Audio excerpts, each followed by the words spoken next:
लगभग आधी रात का समय था। घने अंधेरे में एक नवयुवक अपने हाथ में एक पुराना सा बैग थामे तेज कदमों से घर की ओर बढ़ रहा था। उसके चेहरे पर बेचैनी साफ झलक रही थी, जैसे किसी अनजाने डर ने उसे जकड़ लिया हो। बार बार पीछे मुड़कर देखना और कदमों की रफ्तार बढ़ा देना मानो उसकी आदत बन चुकी थी। जैसे ही वह धनपुर गांव के पुराने कुएं के पास पहुंचा, उसका पूरा शरीर पसीने से तर हो गया। दिल इतनी जोर से धड़क रहा था मानो सीना फाड़कर बाहर निकल आएगा। वह चाहता था कि किसी तरह पलक झपकते ही उस जगह से निकल जाए।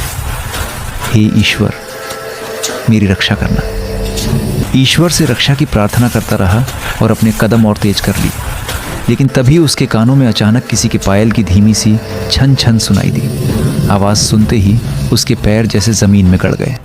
उसी पल उसे अपने कंधे पर किसी ठंडे हाथ का एहसास हुआ। डर के बावजूद उसने हिम्मत जुटाकर पीछे मुड़कर देखा। उसके सामने घूंघट ओढ़े एक स्त्री खड़ी थी। उस स्त्री को देखते ही उसका चेहरा डर से स्याह पड़ गया।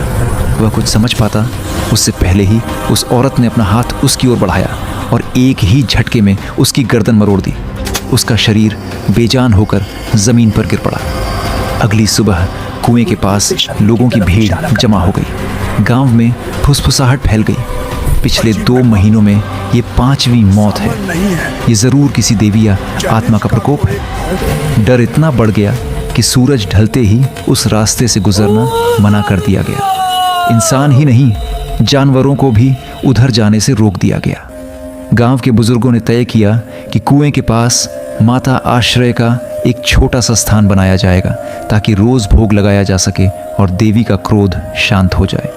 वहां कोई मूर्ति नहीं रखी गई, बस लोगों की श्रद्धा के लिए वह स्थान बना दिया गया। लेकिन समय बीतने के बावजूद मौतों का सिलसिला थमा नहीं।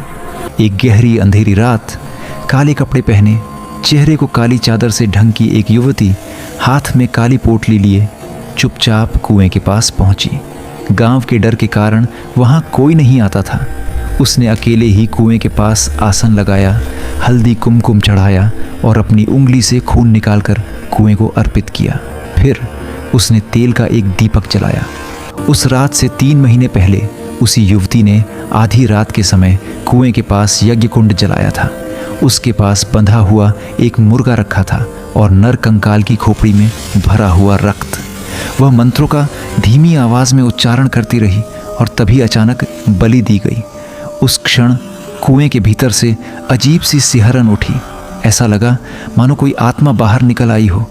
जब उसने पलट कर देखा तो वही घूंघट ओढ़ी स्त्री सामने खड़ी थी, मानो किसी आदेश की प्रतीक्षा कर रही हो।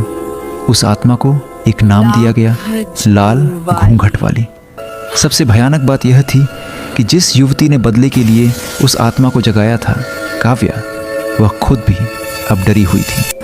उसका इरादा सिर्फ अपनी छोटी बहन अनिका की मौत का बदला लेना था, जिसे गांव के ही कुछ लोगों ने दरिंदगी का शिकार बनाया था।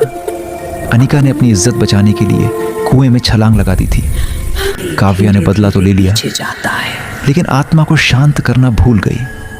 आखिरकार एक रात वही लाल घूंघट वाली आत्मा काव्या के दरवाजे पर पहुंची। काव्या कुछ समझ पाती उससे पहले ही सब खत्म हो गया। कहा जाता है कि इसके बाद गांव के लोग डर के मारे पूरा गांव छोड़कर दूसरी जगह बस गए। लेकिन आज भी धनपुर गांव के उस सूखे कुएं के पास रात के समय पायल की आवाज़ सुनाई देती है, और जो भी उस आवाज़ की ओर मुड़ता है वह कभी वापस नहीं लौटता। Subscribe to Atma Echo Network. New horrors await.